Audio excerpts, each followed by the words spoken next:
বসলাম বিয়া মায়ের কথা না শুনিয়া, দুর্মুষারে ভালোবাসা রে, আমার সোনার জীবন নষ্ট করলাম নিজের হাতে রে।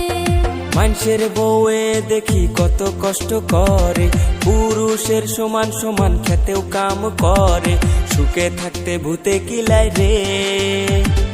ইটের ভাটায় নিয়া তরে কাম করা মোরে, ওরে সুখে থাকতে ভূতে কিলাই রে। ইটের ভাটায় নিয়া তরে ইট বানামু রে।